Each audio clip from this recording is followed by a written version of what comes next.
The live TV, सच सबसे आगे। दोस्तों, मैं अब्बास हफीज हूं। इस वक्त दुनिया के लिए सबसे बड़ा अगर कोई मुद्दा है तो इजराइल और फिलिस्तीन के बीच चल रहा युद्ध है। और उस युद्ध के अंदर, उस विवाद के बीच एक नया टर्न आया है, एक नया मोड़ आया है, जिसको देखकर हर कोई हैरान परेशान है, हक्का बक्का है, दुनिया को चौंका दिया है। आप भी जान के हैरान हो जाएंगे कि इजराइल जो दुनिया को हथियार बेच रहा था, अलग अलग देशों को, उसका इस बार जो फिलिस्तीन से टकराव हुआ है उसमें उसके पास हथियार कम पड़ गए हैं। और उसकी वजह से उसने एक मोटी रकम खर्च करके यूएस से, यानी अमेरिका से हथियार खरीदने की डील करी है, जिसको लेकर भी एक विवाद बढ़ गया। इस वीडियो के अंदर मैं आपको वही सारी चीजें बताऊंगा। पहले ये बताऊंगा कि कितने सारे हथियार खरीदने पड़े हैं इजराइल को, क्या हो गया है, किसने खुलासा किया है, और उसके चलते जिस देश ने हथियार बेचे हैं उस देश की सरकार में कैसे दो फाड़े हो गई हैं और हंगामा खड़ा हो गया है कि वो अपने आप में उलझ गए हैं। चलिए आपको वीडियो के अंदर बताता हूं सबसे पहले कि हथियार का मामला क्या है।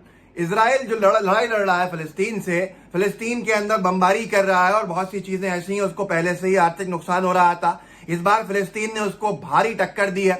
इसी पूरे मामले के अंदर इजराइल के पास हथियार हो गए कम। हथियार कम पड़ गए मतलब लड़ाई इतनी भारी पड़ गई, तो उसने हथियार कितने के खरीदे हैं आप जानते हैं?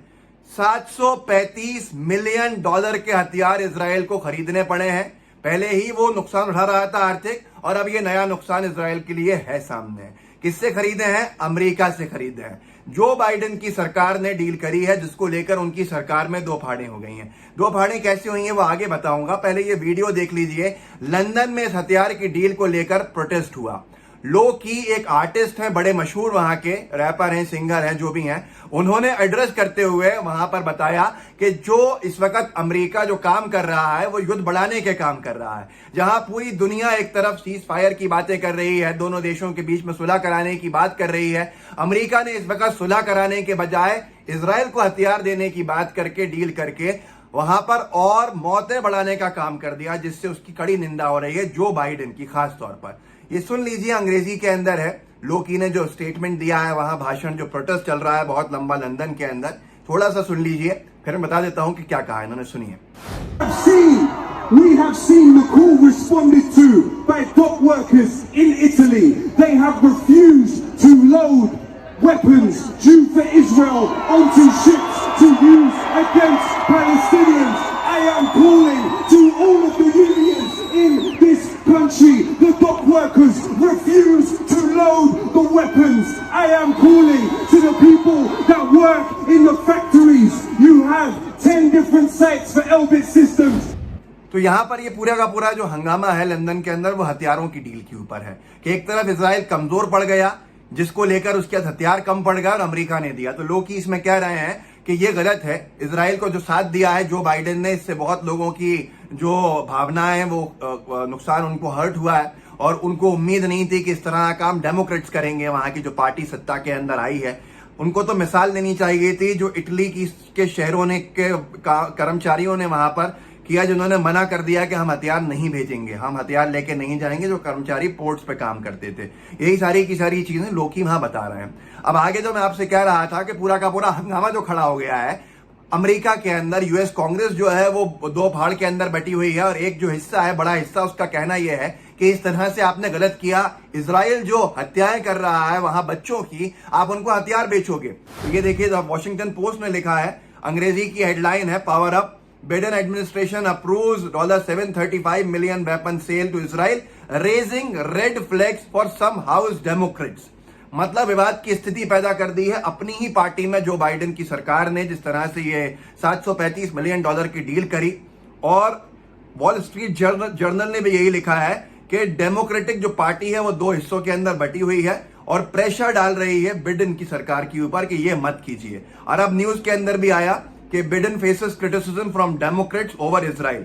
बाइडेन ने अपनी ही सरकार के, अपनी ही पार्टी के लोगों की तरफ से निंदा झेली है, ऑपोजिशन झेली है इजराइल के मुद्दे के ऊपर। अब यहां सबसे बड़ा मुद्दा जो है वो ये है कि वो फिलिस्तीन जो लड़ रहा है, जो संघर्ष कर रहा है अपने आप को बचाने के लिए, अपने बच्चों को बचाने के लिए, जिसके देश के अंदर रिहायशी इलाकों की बिल्डिंग से बमबारी इजराइल कर रहा है, बच्चों की मौतें हो चुकी हैं 400-500 की वहां पर। इसके बावजूद भी वो लड़े जा रहे हैं, वो अपने आप को बचाव के अंदर टक्कर दे रहा है, और ऐसी टक्कर कि उन्होंने इजराइल को पहले ही कई मिलियन डॉलर्स का नुकसान पहुंचा दिया था। और अब हालत यह आ गई है कि हथियार भी कम पड़ गए, हथियारों का नुकसान। इजराइल के पास हथियार नहीं है। वो इजराइल जो दुनिया को हथियार बेच रहा था, आज उसकी हालत ये हो गई कि उसको हथियार खरीदने पड़ रहे हैं अपनी नापाक कामों के लिए, नापाक खदिशों के लिए। उसने हथियार खरीदे, इतना सारा पैसा खर्च के खरीदे कि पहले से ही सरकार के अंदर विवाद चल रहा है कि आप किस तरह से पैसों की बर्बादी कर रहे हो। आर्थिक संकट में हम आ जाएंगे, आर्थिक हालात खराब हो रहा है। आयरन डोम का जिस तरह से इस्तेमाल करना पड़ रहा है बार बार मिसाइल्स को रोकने के लिए फिलिस्तीन की, उस पर हर रोज 1 करोड़ का जो खर्चा एक एक मिसाइल पे आ रहा है वो हजारों करोड़ में पहुंच चुका भारतीय करेंसी के हिसाब से। और अब ये पूरा का पूरा मामला कि इजराइल के पास हथियारों की कमी आ गई। तो आप सोच सकते हैं कि फिलिस्तीन भले ही दिखने के अंदर छोटा कमजोर देश हो मुकाबले में इनके, लेकिन इस बार उसने जिस ताकत से अपना बचाव किया है उससे ये हालत हो गई है इजराइल की कि वो पैसों की तरफ से बहुत ज्यादा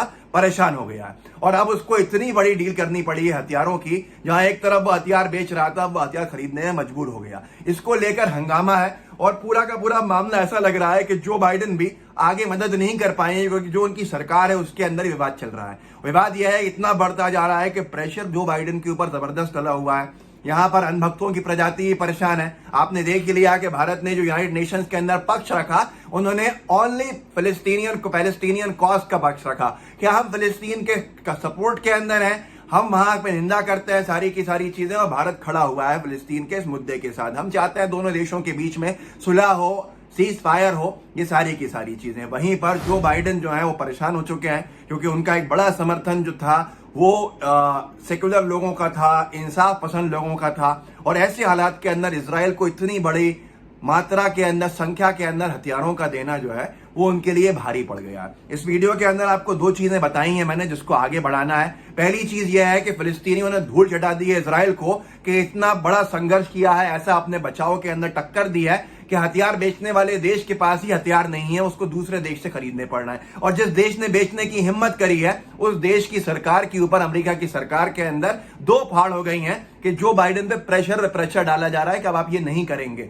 और इटली के जो वर्कर्स थे, कर्मचारी हैं जो पोर्ट के ऊपर, समुद्र के किनारे के ऊपर काम करते हैं, उन्होंने मना कर दिया है साफ साफ कि हम हथियार नहीं लेके जाएंगे इजराइल के लिए क्योंकि वो बच्चों पे जुल्म कर रहा है, बेकसूरों पे जुल्म कर रहा है। तो इस वीडियो को आप आगे बढ़ाइए, लोगों को जागरूक कीजिए, लोगों को बताइए कि क्या हालत है। और वहां जरूरी है सीज फायर होना। और भारत भी कह रहा है, सब देश कह रहे हैं कि इजराइल को पीछे हटना चाहिए। और फिलिस्तीन ने भी साफ साफ 2 टूक अमेरिका से कह दिया जो बाइडेन से कि हम इस बार नहीं झुकेंगे, इजराइल को पीछे हटना पड़ेगा। भक्त मंडली बड़ी परेशान है क्योंकि उनको उम्मीद थी मोदी सरकार से कि वो शायद इजराइल का खुले तौर पर पक्ष लेंगे। इजराइल का पक्ष लिया नहीं, फिलिस्तीन का पक्ष ले लिया क्योंकि हमारा भारत देश का बहुत पुराना मित्र है फिलिस्तीन। यासिर अराफात साहब के जमाने से, मतलब बांग्लादेश जब बना और भारत ने पाकिस्तान के 2 टुकड़े किए, तो उस जमाने में अगर कोई व्यक्ति था, अरब काउंसिल के अंदर हंगामा खड़ा हो गया था जो अरब देशों की संस्था है कि कैसे कर दिया भारत ने मिसेस गांधी ने। उस वक्त चेयरमैन हुआ करते थे और बहुत इंपॉर्टेंट आदमी हुआ करते थे अरब काउंसिल के, यासिर अराफात साहब जो फिलिस्तीन के लीडर थे सबसे बड़े, उन्होंने भारत का पक्ष लिया और उन्होंने कहा कि नहीं ये सही है। उन्होंने पूरी अरब लॉबी को उसके अंदर भारत के साथ किया था। ये हमारी दोस्ती रही है फिलिस्तीन से और उस दोस्ती को बर्बाद करने के लिए भक्त मंडली जाहिल गवारों की लगी हुई थी। भारत ने अपने पुराने दोस्त के साथ खड़े होकर इंसानियत का साथ दिया, ये बहुत अच्छी बात है। तो इस वीडियो को आगे बढ़ाइए, लोगों को जागरूक कीजिए, लोगों को बताइए कि क्या हो रहा है। और ये कोई मामूली बात नहीं है कि फिलिस्तीन जैसे देश ने आज इजराइल को कंगाली की तरफ धकेल दिया है। साथ में लाइव टीवी को सब्सक्राइब कीजिएगा, बेल आइकन भी दबाइएगा। जय हिंद, जय भारत। द लाइव टीवी, सच सबसे आगे।